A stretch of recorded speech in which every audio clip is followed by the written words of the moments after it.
you really want me on the team? What's your approach to recruiting? You want first place, come play with me. You want second place, go somewhere else. Like, I would watch Magic play. I'd watch Michael play. And I would see them do these unbelievable things, and I'd say, you know, can I get to that level? I don't know, but let's find out.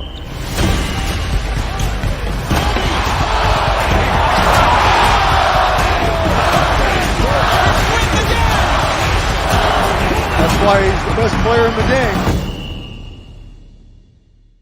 Everything was done to try to learn how to become a better basketball player. Everything. Everything. And so when you have that point of view, then literally the world becomes your library to help you to become better at your craft. So because you know what you want, the world's giving you exactly the information you need to become better at it. Because you know what you're looking for. So many guys tell stories about your work ethic. Yeah. What was really your work ethic like, and for how long did you stay disciplined?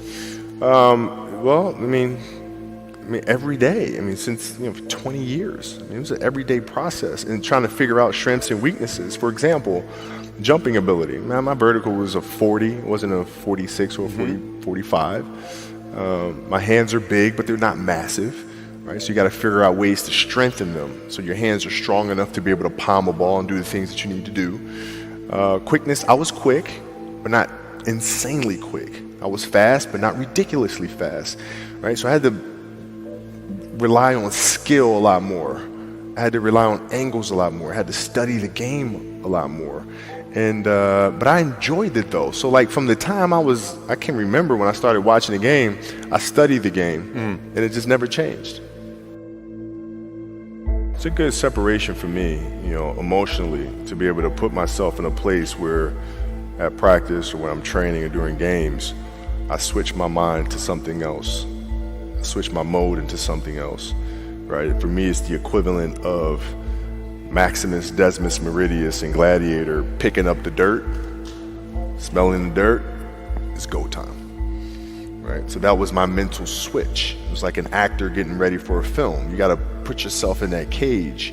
When you're in that cage, you are that character. And then when you leave there, it's something completely different. But when I'm in that cage, bro, don't touch me, don't talk to me.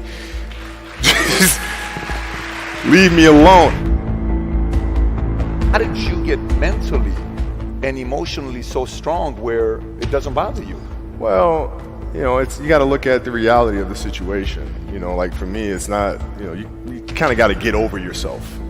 Like, it's not about you, man. Like, okay, you feel embarrassed. You're not that important. Like, get over yourself. That's where you go. Get over yourself, right? Like you're worried about how people may perceive you, and like you're walking around and it's embarrassing because you shot 5 air balls. Get over yourself, right? And then after that, it's okay, well, why did those air balls happen? Got it. High school, year before, we played 35 games, max, right? Week in between, spaced out, plenty of time to rest. In the NBA, it's back to back to back to back to back to back to back. I didn't have the legs. So you look at the shot, every shot was online. Every shot was online, but every shot was short. Right? I got to get stronger. I got to train differently. The weight training program that I'm doing, I got to tailor it for an 82-game season so that when the playoffs come around, my legs are stronger and that ball gets there. So I look at it with rationale and say, okay, well, the reason why I shot air balls is because my legs aren't there. I go, well, next year they'll be there. That was it. Done. Were there some names that you looked at and says, these 3 guys are as crazy as I am? At the time, I deal with what I've referred to as Goat Mountain.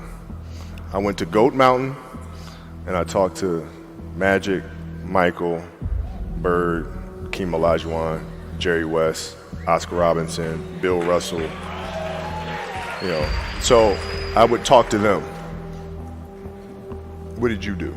What were your experiences? Michael in particular, he's become my big brother. He's been my big brother since I first came in the league. And what was that process like?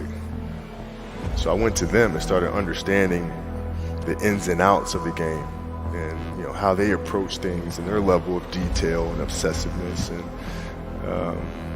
that's what I did.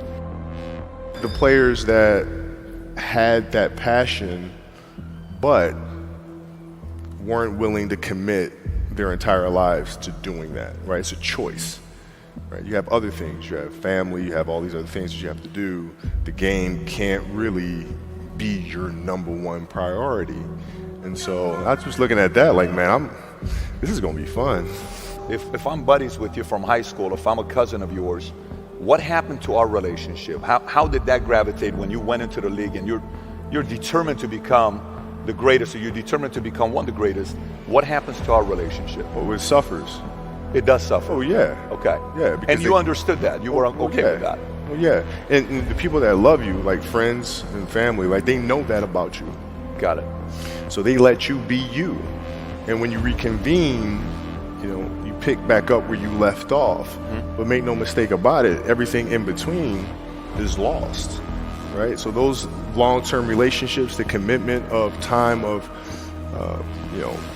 taking vacation. Like I see a lot of players take vacations with other players that are close friends. And they'll just take vacations just to take vacations, or just hang out just to hang out. Like I never did that. Why not though? Why didn't you do that? Well, because when I retire, I didn't want to have to say, I wish I would have done more. I don't want that. I don't want that. You got a lot of people paying their hard-earned money to come watch you perform. Perform. It's your job to be in shape. It's your job to be strong enough to perform at that level every single night. And as a competitor, I'm not ducking shit. Like, it's not, oh my God, my back hurts, I'm sore, we got to play Vince Carter and Toronto Raptors tonight. We actually had this happen. We had a game against Toronto in 2000, and Vince was tearing the league up. My back was jacked. But like the perception of that, like, what?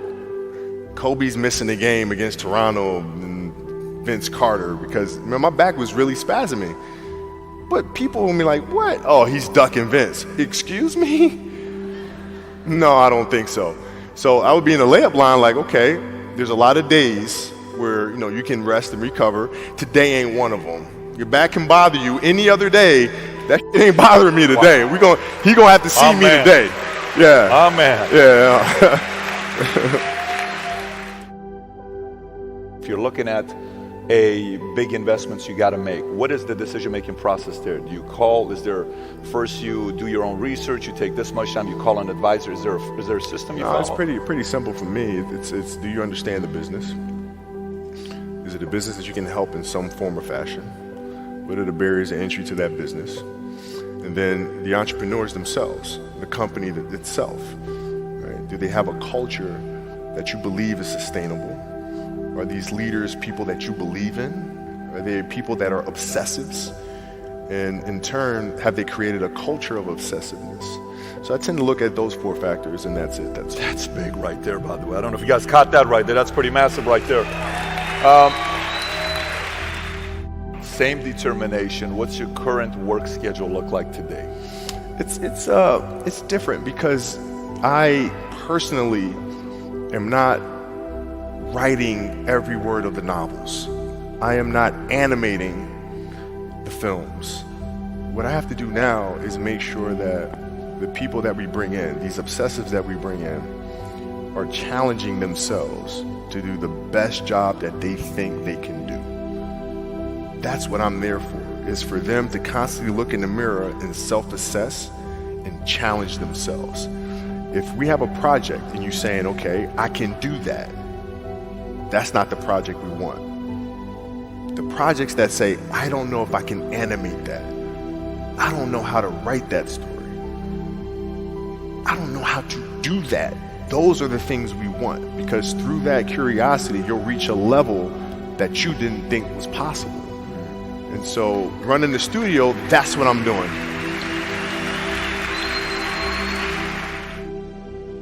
You're playing against the Golden State Warriors. Score is 107-109. You guys are close to getting into the playoffs. You know exactly what happens in the game. You go up, you're about to take your shot, and then all of a sudden, boom, Achilles happens, right? He went and hit the free throws, and then you walked off the stage. Yeah. And you got the surgery done. when I went in the trainer's room, my kids are in there, and they're looking at you and stuff, and I'm looking at them, and I'm like, it's all right. Dad's gonna be all right. It'll be fine. It'll be all right. It'll be all right. It'll be all right. As a parent, you gotta set the example.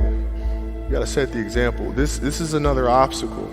This obstacle cannot define me. It's not gonna cripple me. It's not gonna be responsible for me stepping away for the game that I love. I'm gonna step away on my own terms. And that's when the decision was made that, you know what? I'm doing it. I'm doing it. You're a freaking beast, bro. Yeah, hey.